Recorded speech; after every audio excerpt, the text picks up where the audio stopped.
Hello everyone. So last class में हमने क्या देखा था? लास्ट क्लास में we saw the general case where we found the relative probability px upon pmax equal to e raised to power minus f square into n upon 2. Now today we will do some of the numericals based on the topics that we have already discussed in unit 1. So this is the first example. What does it say? In a random distribution of 4 particles with equal probability in 2 boxes. हमारे पास 2 boxes हैं जिनमें हमें 4 particles को distribute करना है और दोनों ही boxes में particle को डालने की probability same है. So what will be the general expression of probability? That will be NCR into 1 upon 2 raised to power n. Now हमें किसके लिए निकालना है? For these cases. For 0 4, that means जब box 1 में 0 particles और box 2 में 4. इसका मतलब 0 4 में r हमारा कितना है? 0 और n माइनस r हमारा है 4. तो ये हो गया 4c0 because total number of particles 4 है. 4c0 upon 2 raised to power 4. 4c0 हमारा क्या होता है? 1. सो this is 1 upon 2 raised to power 4. That is 1 upon 16. Next है हमारा 1,3. मतलब बॉक्स 1 में 1 पार्टिकल है, बॉक्स 2 में 3 पार्टिकल्स हैं. तो 4c1 upon 2 raised to power 4. Then 2 के लिए हो गया 4c2 upon 2 raised to power 4. और जहाँ 4c2 इसको हमें एक्सपैंड करना है 4 factorial upon 2 factorial into 4 minus 2 factorial. ठीक है, तो इन सारे न्यूमेरिकल्स को पहले खुद से सॉल्व करने की कोशिश करना. अगर सोल्यूशन देख के करोगे तो समझ में आ ही जाएगा. तो बेटर है पहले खुद से अपने दिमाग का यूज करो और खुद से सॉल्व करो. फिर उसके बाद इसमें तुम चेक कर सकते हो कि हाँ जो तुमने किया वो ठीक है या नहीं. ठीक है, नेक्स्ट केस है हमारा 3 1 एंड देन 4 0. तो 3 1 के लिए that means the number of particles in box 1 is 3 and the number of particles in box 2 is 1. So out of n is equal to 4, r is 3 and n minus r is 1. So 4c3 upon 2 raised to power 4. Next for 4 0. For 4 0 it will be 4c4 upon 2 raised to power 4, that is 1 upon 16. ठीक है, और भी कुछ पूछा है इसमें? हाँ, इसमें बोला है also find the most probable distribution. Most probable distribution कौन सी होती है? मोस्ट प्रोबेबल डिस्ट्रीब्यूशन होती है जब हमारे बॉक्स 1 और बॉक्स 2 में इक्वल नंबर ऑफ पार्टिकल्स होते हैं. That means when r is equal to n upon 2. That means when r is equal to 2 because here n is 4. So this is, so the distribution 2 2 is representing the most probable distribution. और इसकी probability जो है यहाँ पे already calculate हो रखी है.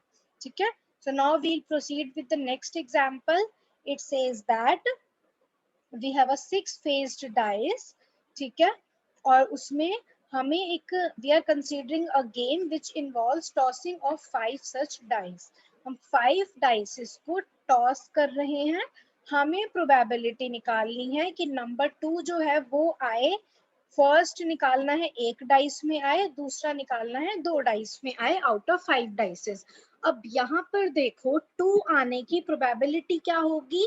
1 upon 6. ठीक है, यहाँ पर अकरेंस की और नॉन अकरेंस की प्रोबेबिलिटी डिफरेंट है. 2 आने की प्रोबेबिलिटी 1 अपॉन 6 है, ना आने की 1 minus 1 upon 6 which is 5 upon 6.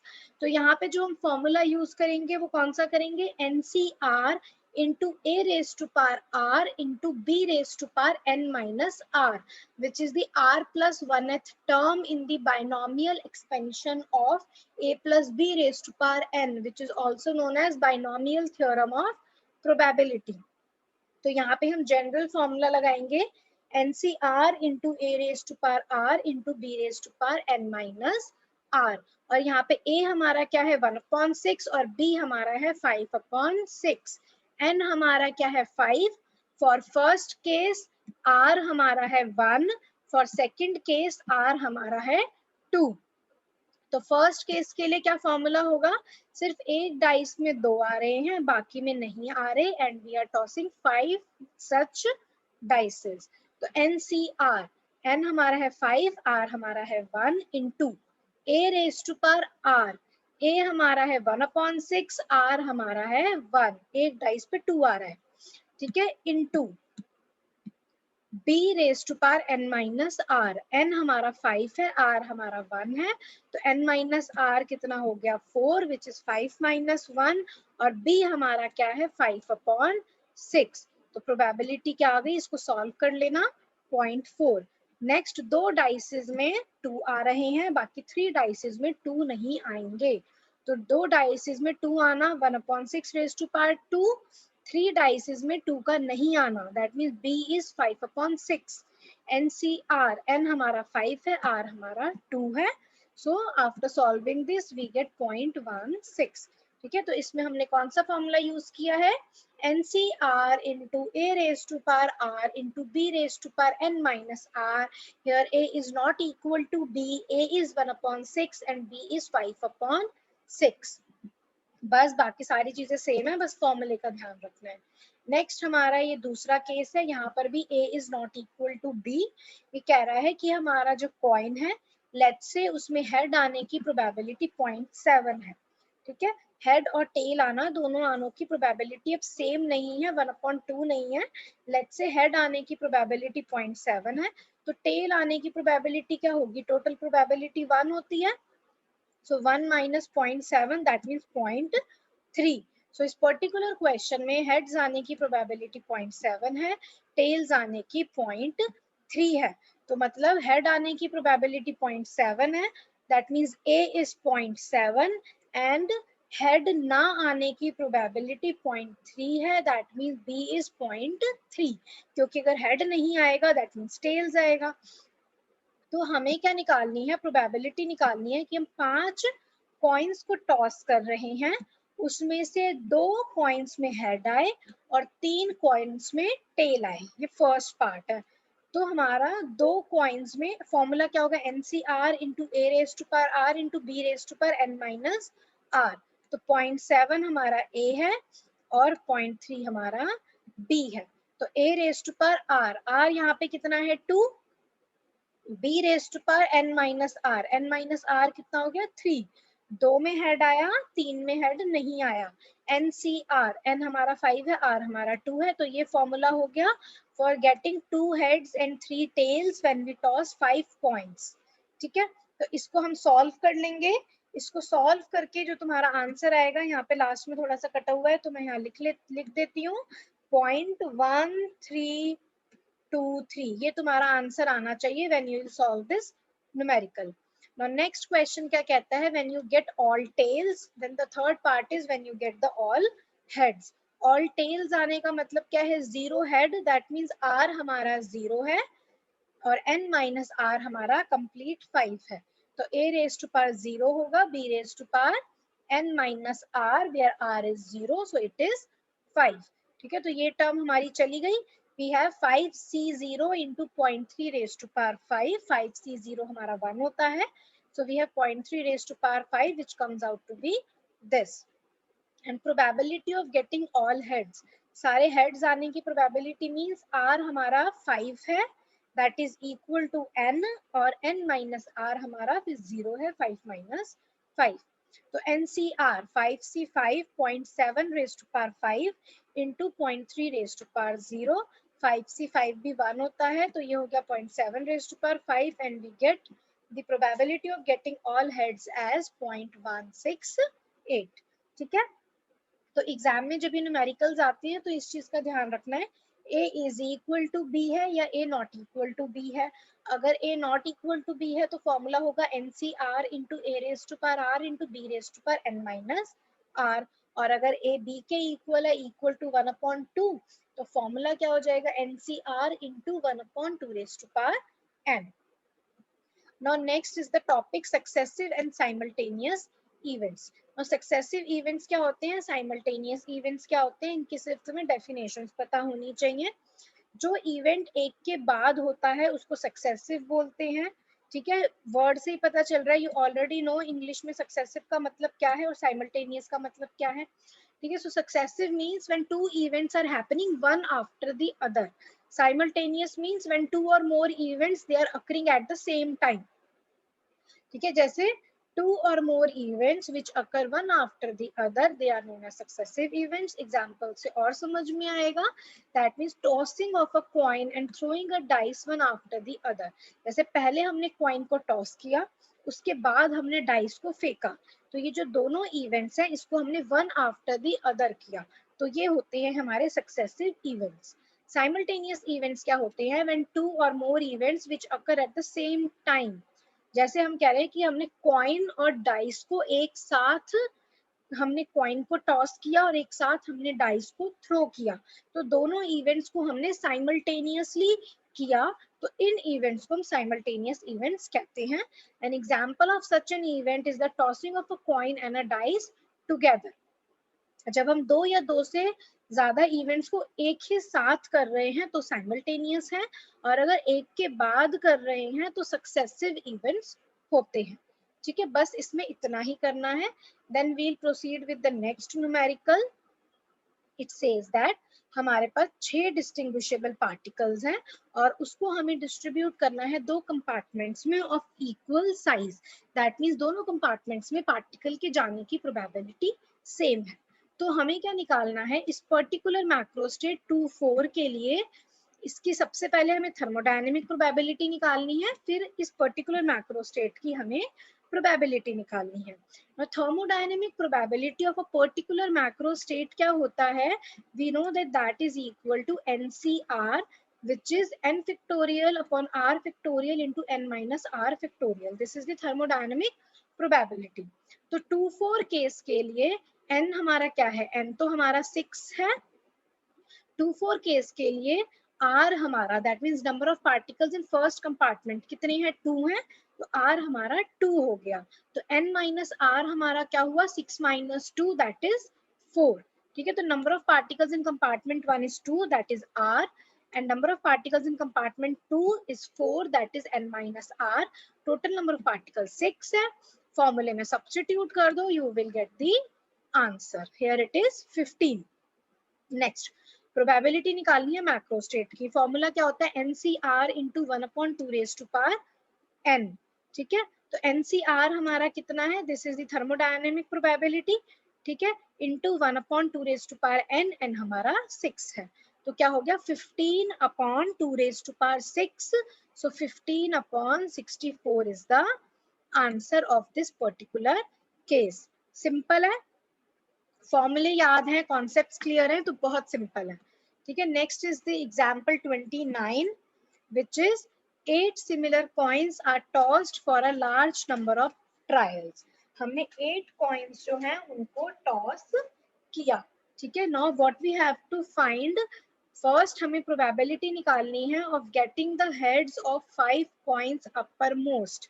हमारे पास टोटल 8 कॉइंस हैं जिनमें से 5 कॉइंस में हमारा हेड आया है और रेस्ट ऑफ द 3 कॉइंस में हमारा टेल आया है. तो यहाँ पर प्रोबेबिलिटी क्या होगी? NCR into 1/2 raised to power n. This is R. NCR into 1/2 raised to power n. ठीक है, और यहाँ हमारा फर्स्ट केस के लिए R क्या होगा? 5 और n क्या है? 8. तो n माइनस r क्या हो गया? 3. तो वैल्यू सब्स्टिट्यूट कर दो. NCR, n is 8, r is 5/2 raised to power n, where n is 8. तो NCR क्या हो गया? 8C5, 8 factorial upon 5 factorial into 3 factorial into 1/2 raised to power 8. So this is the probability of the first part. Second क्या कहता है? Second कहता है probability निकालो मोस्ट प्रोबेबल कॉम्बिनेशन की. थर्ड कहता है प्रोबेबिलिटी निकालो लीस्ट प्रोबेबल कॉम्बिनेशन की. सबको पता है मोस्ट प्रोबेबल जो कॉम्बिनेशन है हमारा, मोस्ट प्रोबेबल कॉम्बिनेशन जो होता है हमारा, उस केस में r हमारा n/2 होता है. ठीक है, for most probable case r is n/2. तो substitute here r equal to n/2. तो ये क्या हो गया? NC n/2/2 raised to power n. n हमारा क्या है? 8 है, तो n/2 हमारा क्या हो जाएगा? 8/2 that is 4 divided by 2 raised to power n, where n is 8. ठीक है, इसको सॉल्व कर लो, you will get the probability. तो हमारा ये सेकंड पार्ट था, the probability of most probable combination, which is NCN/2/2 n। Next है probability of least probable combination. इसमें ये दे नहीं रखा, देखो यहाँ पर मिसिंग है। तुम खुद सोचो प्रोबेबिलिटी क्या होगी लीस्ट प्रोबेबल कॉम्बिनेशन की। लीस्ट प्रोबेबल कॉम्बिनेशन की प्रोबेबिलिटी का फॉर्मूला क्या होता है, 1/2n। ठीक है, क्योंकि for least probable combinations r is either 0 और n, तो nc 0 भी हमारा 1 होता है और ncn भी हमारा 1 होता है। So we get the probability is 1/2n। Here n is 8, so the probability of least probable combination is 1/2n। ठीक है, इसको तुम खुद से भी सॉल्व करके देखना चाहो तो खुद से भी सॉल्व करके देख सकते हो। So this is 1/2n। यहाँ पर ये न्यूमेरिकल हो गया हमारा। Then we'll proceed with the next numerical which says that we have to find probability। हम 10 कॉइन्स को टॉस कर रहे हैं। इस टाइप का न्यूमेरिकल हम ऑलरेडी कर चुके हैं वैसे पहले। ये प्रोबेबिलिटी है हमारी in general r times head आने की, n-r टाइम्स हेड ना आने की, दैट मीन्स टेल्स आने की। तो फर्स्ट पार्ट सारे हेड आएंगे। अगर सारे हेड आएंगे, n हमारा 10 है, r भी 10 हो गया, n-r 0 हो गया। So when n is equal to r या r is equal to n, हमारा ये लीस्ट प्रोबेबल कॉम्बिनेशन होता है विच इज 1/2n। n हमारा 10 है, सो it is 1/1024। Second case, we have 5 heads and 5 tails. That means when r is equal to n/2। ठीक है, तो r हमारा 5 है तो n-r भी 5 होगा। ठीक है, तो 10c 5/2n हो गया। Next 3 heads and 7 tails।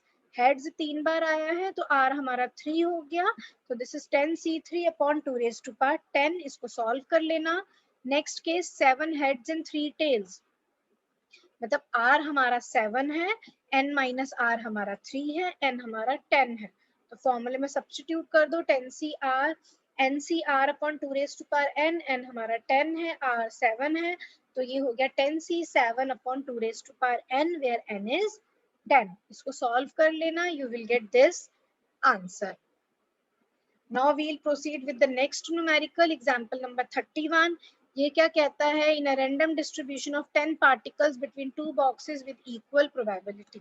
10 particles को डिस्ट्रीब्यूट करना है 2 बॉक्सेस में और दोनों बॉक्स में ही पार्टिकल को डालने की प्रोबेबिलिटी इक्वल है, दैट इज 1/2। तो दैट मीन्स फॉर्मूला हमारा कितना होगा, NCR/2n which is also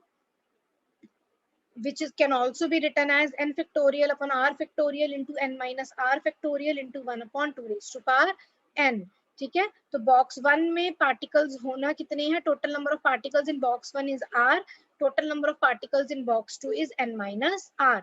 तो first part says that we have to find the probability of the distribution 3 7। First box में 3 पार्टिकल्स हैं, सेकंड बॉक्स में 7। टोटल पार्टिकल्स हमारे 10 है, सो n हमारा 10 हो गया, r हमारा 3 हो गया, तो n-r हमारा 7 हो गया। इसमें सब्स्टिट्यूट कर दो, you will get the answer. Next, ratio of probability of this distribution with the distribution of largest probability. इस डिस्ट्रीब्यूशन और मोस्ट प्रोबेबल डिस्ट्रीब्यूशन की रेशियो निकालनी है। लार्जेस्ट प्रोबेबिलिटी किसकी होती है, मोस्ट प्रोबेबल डिस्ट्रीब्यूशन की, when r is equal to n/2। That means when r is equal to 5, जब दोनों बॉक्स में 5 पार्टिकल्स हैं। तो फॉर्मूले में सब्स्टिट्यूट कर दो, 10 factorial upon 5 factorial into 5 factorial into 1/2n। Ratio निकाल लो, this is the ratio P37 divided by P55, ये हमारा आंसर आ गया।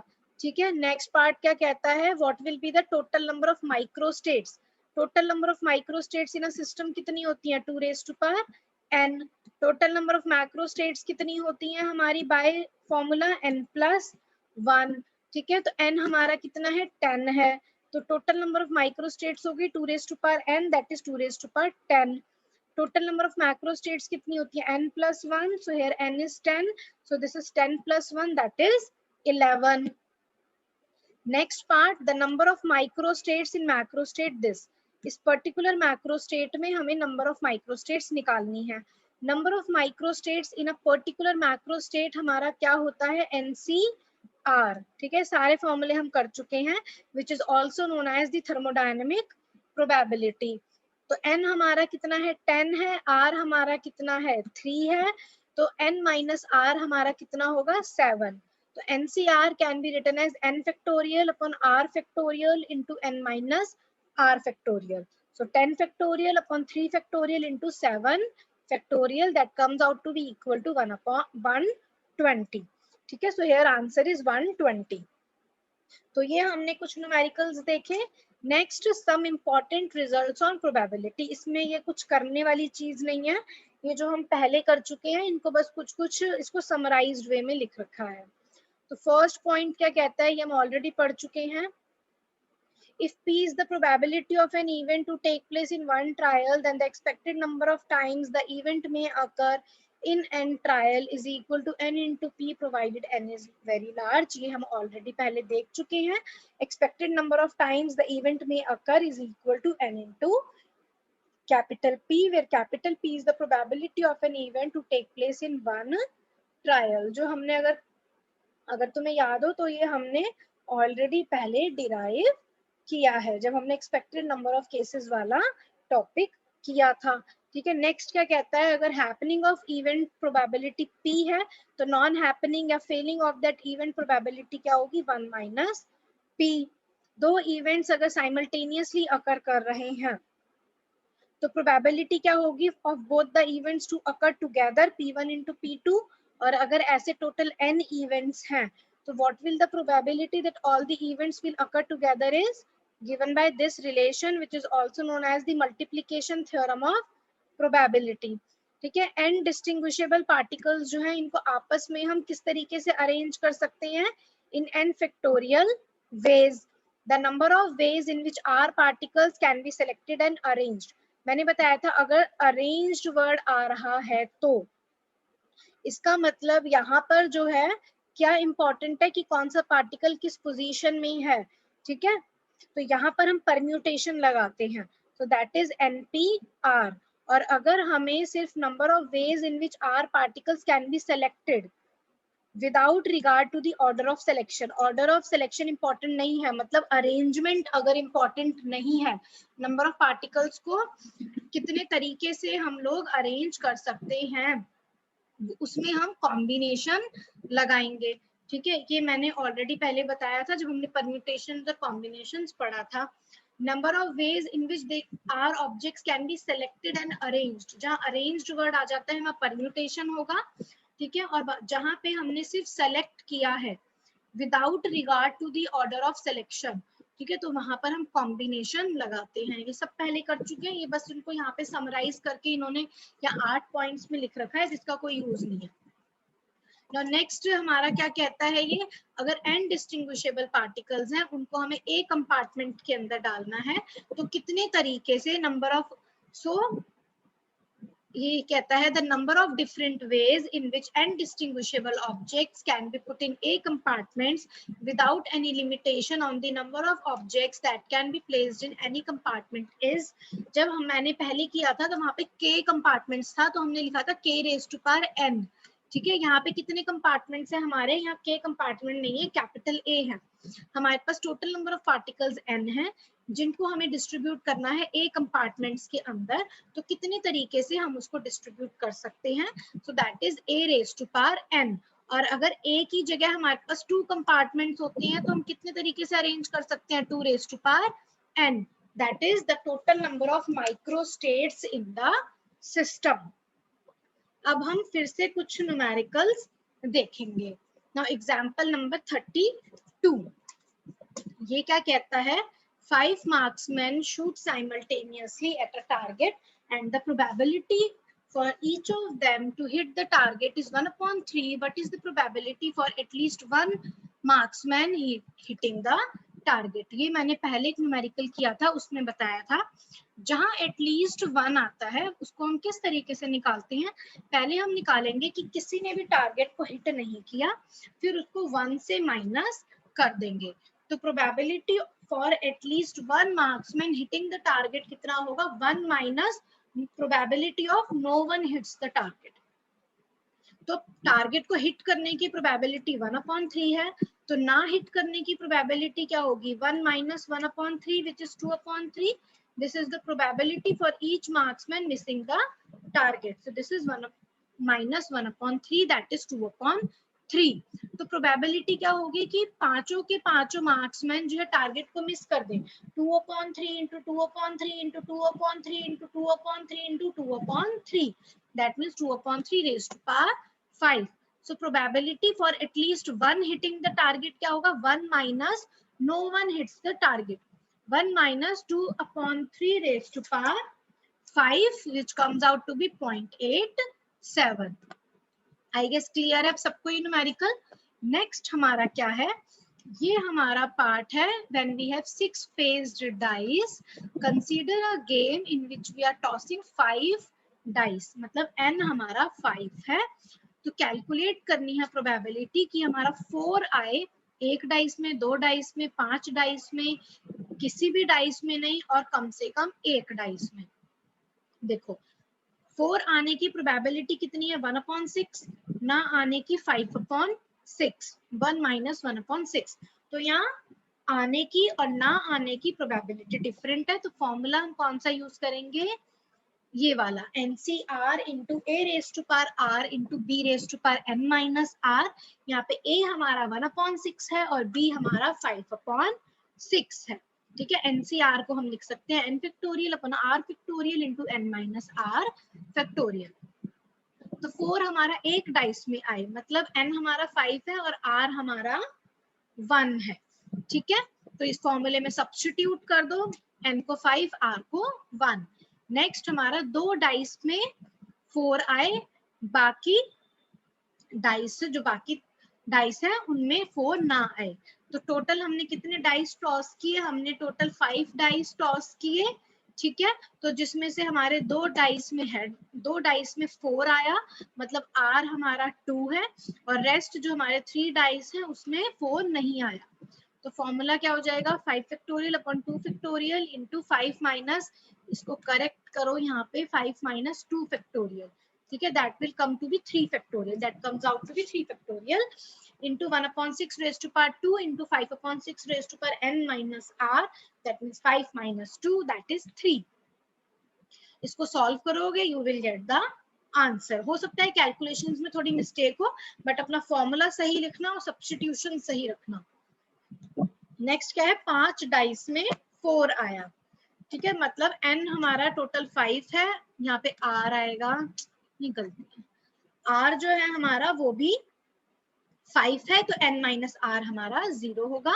तो फॉर्मूले में सब्स्टिट्यूट कर दो and you will get the answer. Next case हमारा कहता है कि नन ऑफ द 5 डाइस, किसी भी डाइस में 4 नहीं आया. 4 ना आने की प्रोबेबिलिटी क्या है? 5/6. तो किसी भी डाइस में 4 नहीं आया, मतलब 5/6 रेज़ टू पावर 5. ठीक है, यहाँ पे 5 है, मुझे नहीं पता पहले कितना लिखा था, मैंने इसको करेक्ट करके यहाँ 5 कर रखा है. तो 5/6 रेज़ टू पावर 5. किसी भी डाइस में 4 नहीं आया. तो हमारा प्रोबेबिलिटी हो गई, पहली बार टॉस किया तो 4 नहीं आया, दैट मीन्स 5/6. दूसरी बार किया नहीं आया, that means 5/6 into 5/6 into 5/6 into 5/6, that means 5/6 raise to power 5. ठीक है, इसको इस फॉर्मूले से भी निकाल सकते हो. एक भी बार 5 नहीं आया, दैट मीन्स r हमारा 0 है, तो ये टर्म हमारी चली गई. ठीक है, और n माइनस r हमारा कितना हो जाएगा? n माइनस r हो जाएगा 5. That means 5/6 raise to power 5. ठीक है, और n factorial upon r factorial, that means 5 factorial upon 0 factorial into 5 factorial, ये भी हमारा हो गया 1. तो हमारे पास क्या बचा? 5/6 रेज़ टू पावर 5. तो अगर फॉर्मूले से निकालना चाहो तो फॉर्मूले से भी निकाल सकते हो. फिफ्थ पार्ट क्या कहता है? In at least 1 dice. अब एटलीस्ट वर्ड आ गया ना, तो हम इसका आंसर कैसे निकाल सकते हैं? 1 माइनस किसी में भी नहीं आया. किसी में भी नहीं आया मतलब फोर्थ पार्ट 0.4. तो 1 minus 5/6 raise to power 5, that is 1 minus 0.4, that is 0.6. ठीक है, गेटिंग 4 इन एटलीस्ट 1 डाइस. हमने 5 डाइस टॉस किए, सॉरी 5 डाइस हमने थ्रो किए, तो उसमें से एक डाइस के अंदर हमारा 4 आएगा। तो हम कहते 1 माइनस किसी में भी नहीं आएगा, तो 1 minus 0.4 that is 0.6। I hope ये न्यूमेरिकल सबको क्लियर है। Now this is the last numerical that we'll discuss today. ये भी ऐसा ही है जैसे हम पहले कर चुके हैं। एक कॉइन को हमने टॉस किया, लेट्स से हेड आने की प्रोबेबिलिटी 0.7 है, तो हेड ना आने की प्रोबेबिलिटी क्या होगी 1 माइनस 0.7 दैट इज 0.3। तो ए हमारा 0.7 होगा, बी हमारा 0.3 होगा। Total number of times we have tossed the coin is 5, so n हमारा 5 होगा। आर क्या है, आर हमारा है नंबर ऑफ हेड्स आने का, n minus r is head ना आने का। तो फर्स्ट केस है 2 हेड और 3 टेल, मतलब आर हमारा 2 है, एन माइनस आर हमारा कितना होगा 3, एन हमारा 5 है। तो substitute in this formula that is NCR into a raised to power r into b raised to power n minus r, where NCR is n factorial upon r factorial into n minus r factorial। तो n हमारा 5 है, r हमारा 2 है, n minus r हमारा 3 है, a हमारा 0.7 है, r हमारा 2 है, b हमारा 0.3 है, n माइनस r हमारा 3 है। So will get this answer. Next है सारे के सारे टेल्स आए, कोई हेड ना आए, दैट मीन्स r हमारा 0 है और n माइनस r हमारा 5 है। ठीक है, तो हमारा प्रोबेबिलिटी क्या आ गई 5 फैक्टोरियल अपॉन 0 फैक्टोरियल इंटू, यहाँ पे 1 नहीं आएगा, इसको करेक्ट करो, 5 फैक्टोरियल आएगा, n माइनस r हमारा 5 है। ठीक है, because r is 0 and n is 5 के into 0.7 raise to power 0 into 0.3 raise to power 5। तो ये हमारा आंसर आएगा। इसको चेक कर लेना ये आंसर सही है या नहीं, इन्होंने 1 फैक्टोरियल से निकाला है या 5 फैक्टोरियल से। एक्चुअली में यहाँ 5 फैक्टोरियल आएगा डिनोमिनेटर में, because r is 0 and n minus r is 5। Next probability of getting all heads, that means r हमारा 5 है और n माइनस r हमारा 0 है। तो 5 factorial upon 5 factorial into 0 factorial into 0.7 raise to power 5 into 0.3 raise to power, यहाँ पे 6 नहीं आएगा, this is 0, 0.3 raise to power n minus r and n minus r is 0। तो हमारे पास ये आंसर आ गया। इसको भी चेक कर लेना, इसमें इन्होंने सही आंसर लिखा है फाइनल या फिर सही नहीं लिखा। ठीक है, तो नेक्स्ट क्लास में we will start with inverse probability. तो आज हमने बेसिकली क्या देखा, आज हमने कुछ न्यूमेरिकल्स देखे और based on the formula NCR into A raise to power r into B raise to power n minus r। इसमें हमने दोनों केसेस देखे, when a is equal to b तब क्या होगा, when a is not equal to b तब क्या होगा। ठीक है, जो जो गलतियां थी इस न्यूमेरिकल में मैंने साथ के साथ बताई हैं, इनको करेक्ट कर लेना अपनी बुक में। ठीक है, आई होप ये न्यूमेरिकल्स अब हम इतनी बार कर चुके हैं कि एग्जाम में अगर आए तो किसी को कोई प्रॉब्लम ना हो। ठीक है, तो यहाँ पर हमारे ये न्यूमेरिकल्स खत्म हुए। अब नेक्स्ट क्लास में हम इनवर्स प्रोबेबिलिटी करेंगे और ये हमारा लास्ट टॉपिक होगा यूनिट 1 का। इसके बाद हमारा यूनिट 1 कंप्लीट हो जाएगा and then we'll proceed with our second unit.